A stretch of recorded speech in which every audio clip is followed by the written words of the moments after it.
Oh, hello, everyone, and welcome to Lunch Break with GABC. I'm Ashley Mateos from the Carl-Schurz-Haus. I'll be your host. Today, I am live from my home office, actually. For those of you who don't know, the Carl-Schurz-Haus is the German-American Institute in Freiburg, Germany. We offer a diverse cultural program, English language courses for all ages, and we also have a vibrant all-English library. We are a nonprofit institute supported in part by our members. The main goal of the Carl-Schurz-Haus is to facilitate transatlantic discourse across all areas ranging from literature to politics to business, which brings us here today. In addition to coordinating the English language courses for adults at the Carl-Schurz-Haus and in companies, I'm also head of our German-American business community, or the GABC.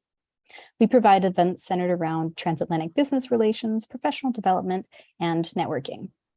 We also do this quarterly lunch break where we get to have a little bit of an impulse or a keynote from someone doing a skill share today with Jason Brown, and then also getting to know one of our GABC members, which today is Christine.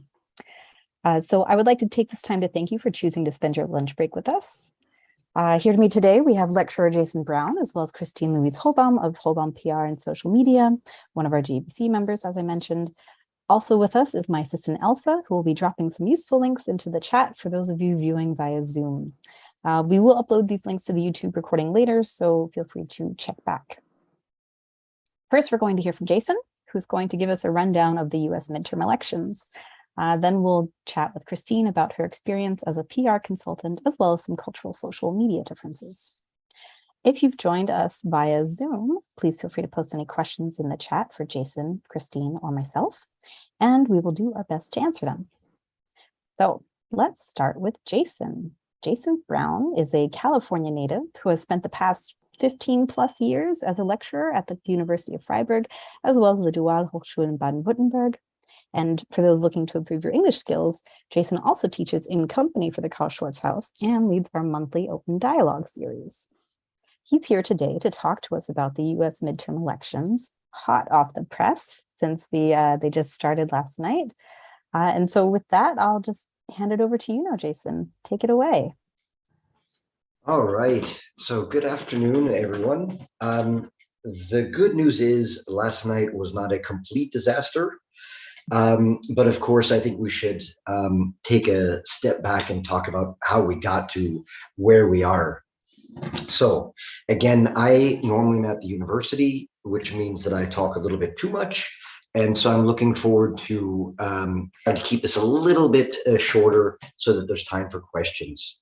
All right, so the basic situation of where we're at, it is important to know the midterms happen in the middle of a president's term, and they almost always are unfavorable to the party in power. Usually it's a way to vote against something that you don't like. And unfortunately for Joe Biden and the Democrats, there are quite a few things for people to be unhappy about. Namely, inflation is high. That's not an American problem, it's a worldwide problem. Gas prices are high. That is also not an American problem. It's a worldwide problem. But when people go into the voting booth, they're probably not thinking about the gas prices in Germany, for example. And so they're very much concerned about their own situation. Not only that, Joe Biden's approval is in the low 40s, which is not good. The problem is we didn't have enough information to know about the approval being low because people wanted him to be stronger in some directions or simply they're against Democratic policies. So all of this led to the idea that it is going to be a disaster for the Democrats. I went to bed last night feeling quite apprehensive about it. And of course, this great phrase in English, that's why they still play the game, because we don't really know what's going to happen. So first, let's talk about some of the bad news. More than 300 people who denied the results of the last election ran for office. As someone who's followed politics quite closely for almost 20 years, it's shocking to think that people who don't believe in the results of the last election want to have the levers of power in their hands to determine the next election in 2024. It does seem that the Democrats are projected to lose the House of Representatives, which is not surprising considering they had I believe, a 5-vote majority in the House. To give some perspective, in Barack Obama's first midterm election in 2010, The House of Representatives, the Democrats lost 63 seats.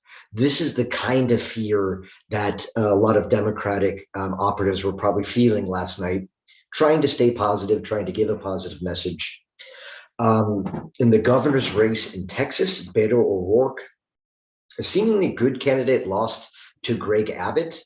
Greg Abbott has been reelected. This is potentially a big problem for things like abortion rights.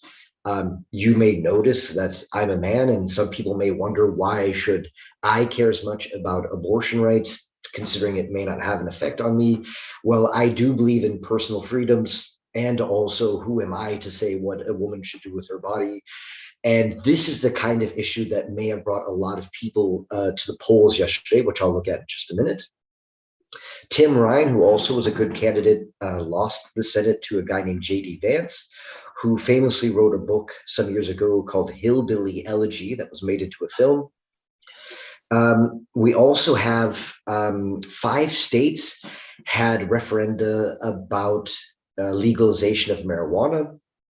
Even if you yourself are not interested in partaking in the legalization of marijuana, the police clearly have more important things to do with their time than bust some college kids who are smoking a joint outside, for example. And so, unfortunately, in Arkansas, South Dakota, North Dakota, they rejected that referendum. But of course, that is the vote of the people.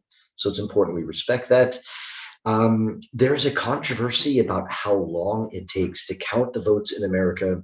One of the reasons for that is lawsuits that were filed by Republicans not letting states count mail votes early. I don't want to get into the cynicism of why they did that, but that is why the vote will take a little bit longer in key states like Pennsylvania, for example. Elaine Luria was a congresswoman from Virginia. She was on the January 6th committee investigating the attempted insurrection of the United States 20 months ago. She unfortunately lost her seat. That is because of something called gerrymandering, is when every 10 years after the census, the number of people are counted, that they decide how to make congressional districts, and the party in power often makes them to their advantage, something the Republicans are very, very good at. And in the governor's race in Florida, Ron DeSantis won re-election. He's going to be one of Donald Trump's biggest competitors for the Republican nominee in 2024, provided Donald Trump is still a free man at that time. Donald Trump knows that Ron DeSantis is competition because he gave him a new nickname for the very first time. We know Donald Trump treats politics like the schoolyard, and he called Ron DeSantis Ron DeSanctimonious, which I think is a bit ironic coming from Mr. Trump. So let's not forget that there is, of course, a silver lining. In German, something like Glück im Unglück. And here's some of the good news. And now, the fact that it was not a rout or a slaughter for the Dems is, in fact, good news, because it was projected that things could be very, very bad for the Democrats, and of course, then hinder the rest of Joe Biden's policies for the next 2 years. In the Senate race in Pennsylvania, John Fetterman looks to be, I have the past tense won, but it looks that he will be the winner of the race against Dr. Oz, who was kind of a TV doctor who entered the spotlight via Oprah Winfrey. And I was happy to hear that Oprah Winfrey said in an interview on Monday that she would have already voted for John Fetterman and not for Dr. Oz. So I hope some people heard that. The Democrats were able to flip the governorship in Maryland. The state of Missouri has decriminalized marijuana, so not quite legalized the creating of shops and such, but that the police are not going to stop you if you have smaller amounts with you. It does seem that women tend to care about their rights, and this seems to have been a major factor, especially a lot of young people. There were quite a few videos yesterday of young people waiting in long lines to vote. Another piece of good news, many election deniers lost, including Doug Mastriano, who was running for the governor of Pennsylvania. He was outside the Capitol on January 6, 2021 at the insurrection. He had helped bus some of the people to Pennsylvania. So the thought of that guy having the reins of power in the Commonwealth of Pennsylvania was a bit scary. Happy to report that he looks to be the loser. So what does it all mean? So Nancy Pelosi, who has been the Speaker of the House the last years, it looks like that she no longer will hold the gavel. That may go to Kevin McCarthy, and he is probably not going to enjoy the next 2 years of that job because he has helped create a bit of a crazy house of his party, and he is now going to have to somehow put those people in line, something Nancy Pelosi has been quite good at with regards to the Democrats, and a bit of Vorschadenfreude, to invent a German word, to see how Kevin McCarthy is going to try to control the various groups within the Republican Party. The system, the election system, seems to have held up so far, but with election deniers winning in some states, it does seem that the 2024 election is going to be riskier in terms of believing the results. We're going to probably have divided government, with the Republicans having the House and the Senate is 50-50 right now, could go either way. And so like the German GroKo, this big coalition, it could slow down government, which maybe some people are happy about. The Republicans in the House are going to pass a lot of bills that make their members happy. But remember, Joe Biden has a veto pen, and he is not going to pass or sign bills that end Social Security or end Medicare, things that the Republicans think their voters want them to do. And God bless the young people. It does seem that we're going to find out in the next weeks how much of a difference Gen Z made with regards to the voting percentage that that they were in this last election. Summing this up, again, you lose some battles. It doesn't mean the war is over. It can feel quite, I think depressing is a strong word, but it can feel quite defeating, trying to figure out how to stay positive, how to keep your energy moving forward, knowing that there seem to be forces against us. And it's just important to know that it's one battle and it's not the war. Happily, I can say that it does seem that democracy and having a functioning democracy seemed to be on people's minds in the voting booths last night as much as inflation was. And the good news is that young people who used to not vote very much seem to have been a larger voting bloc, and this is only going to grow in influence in the next year. So hopefully the young people can save us from ourselves. So that is all that I have for this presentation. I tried to keep it short so that there may be time for questions after, but just wanted to give some of the members an idea here of what's happened yesterday. Remember, it's going to take some more days, but this was just an overview. So thank you very much for listening. Thanks so much, Jason. And I also applaud you on keeping it to exactly 10 minutes. That's fantastic. And so if anybody's interested, actually next week, Jason's going to have an open dialogue session at the Carl-Schurz-Haus, well, actually online, where he will continue to talk about the US midterms and what the takeaways are from it. Since I don't see any questions coming in directly from the chat about this topic right now, if you have any, you're welcome to think about them, post them later, and we can address them at the end. But in that case, I would then turn to Christine then. I have a little bit of an intro for you first before we begin our interview. So I would like to formally introduce Christine Louise Hohlbaum, who is the CEO and founder of Hohlbaum PR and social media and operates from Freiburg. As a professional, she stands for integrity and communication and authentic engagement.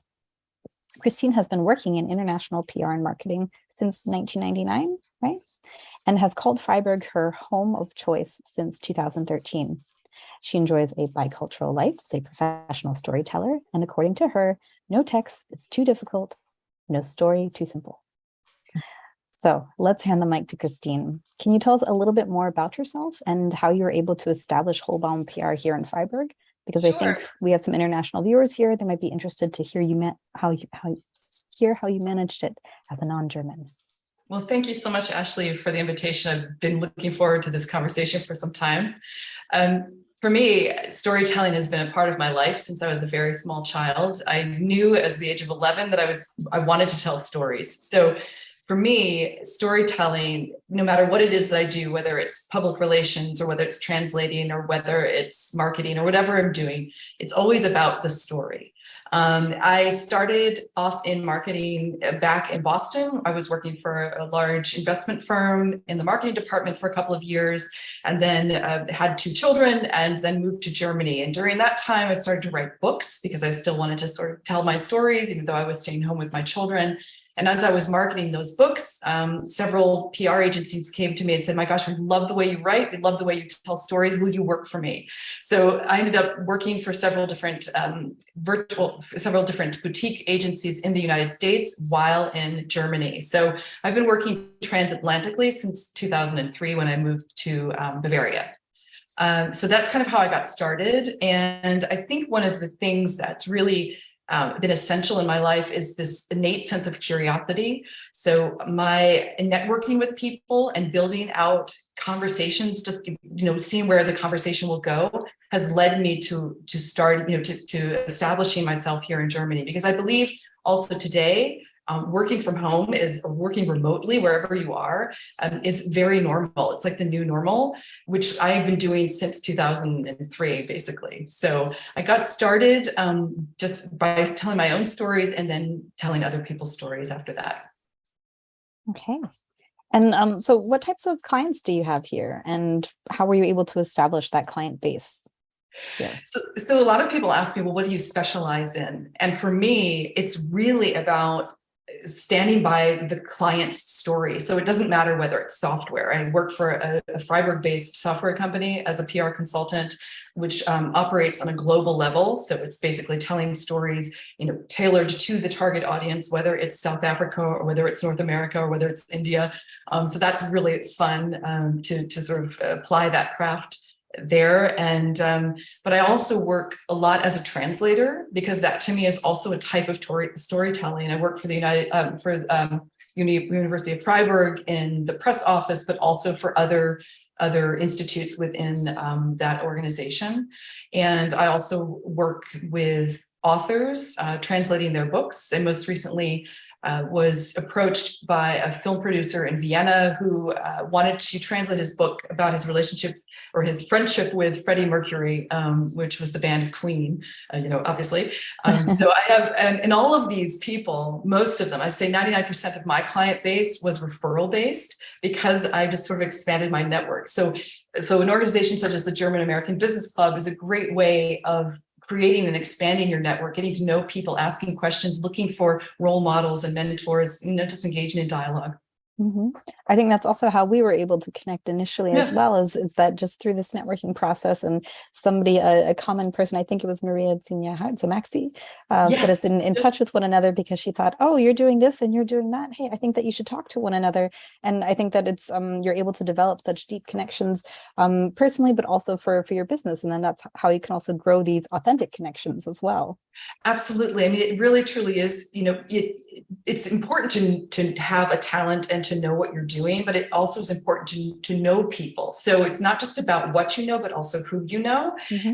And I think with public relations, it really is about connecting people and authentically connecting with people, not just, you can always tell. I work both as a journalist, so I do a blog on Psychology Today, as well as my own blog, powerofslow.com.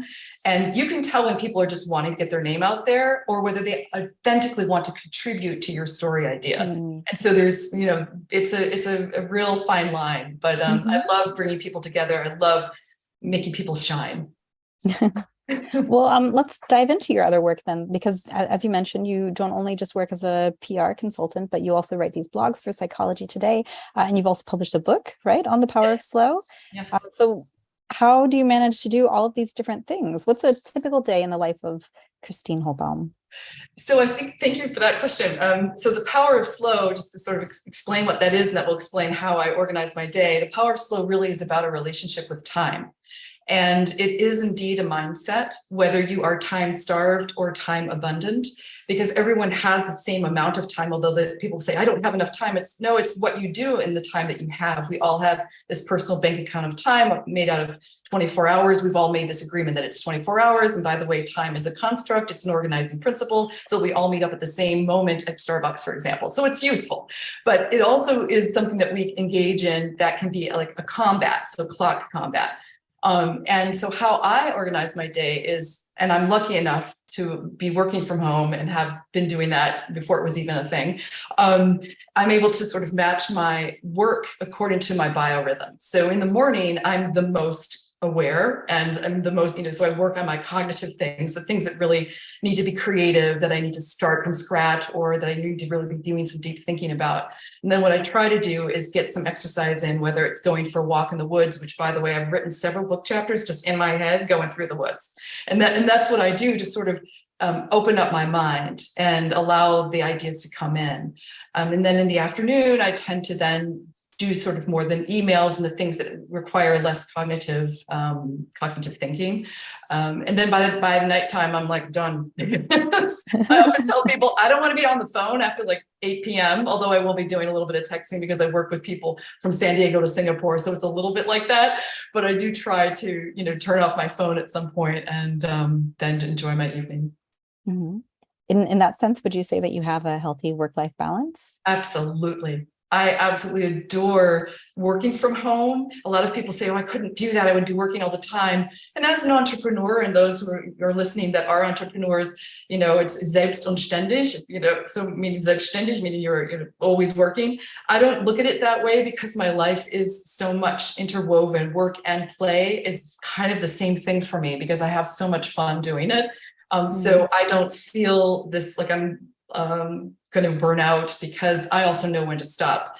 I have a very high standard for quality and I know I'm not going to be able to do this today. So you'll get that tomorrow morning, like I'll manage my clients' expectations, which is very important too. There was a garbage truck passing by. Speaking of working from home, sorry. I didn't want to blast your ears with that. So given your experience, I'd like to hear a little bit more about maybe some notable differences or similarities that you found between the US and German cultures in regards to PR and social media. So I think let's start with the similarities. The similarities are that everyone needs good content.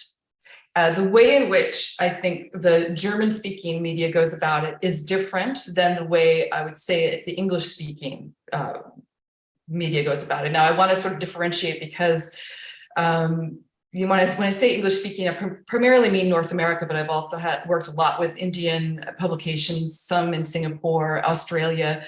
And I tend to see that the English speaking publications are very happy in receiving thought leadership pieces, for example, like byline articles, free content in their view. Whereas I think in the German model tends to be more, okay, well, you can post this, but you'll have to pay. So it's more sort of a pay for play placement type of thing, which I tend to veer away from because I think there's less seriosity around that. Although I have had some positive experiences where publications will say, yes, please, give us your thought leadership, and that's great. What I also noticed, I was doing some research about social media usage, and I think it's very interesting because I had thought that Germans tend to sort of shy away from Facebook and it's not really something they use. But in my most recent research, which was this morning, I saw that Facebook and Instagram are like the top platforms that Germans use today, which is rather surprising. And I also saw that 87% of Germans are on some social media platform, as opposed to about 81% in the United States. So I thought that was a sort of an interesting contrast. Of course, it also depends on the demographic. You look at TikTok as an example. My 60-year-old sister uses TikTok to promote her books and things.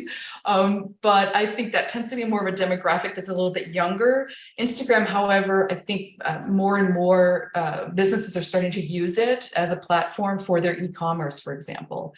So it really does depend on the target audience you're speaking about.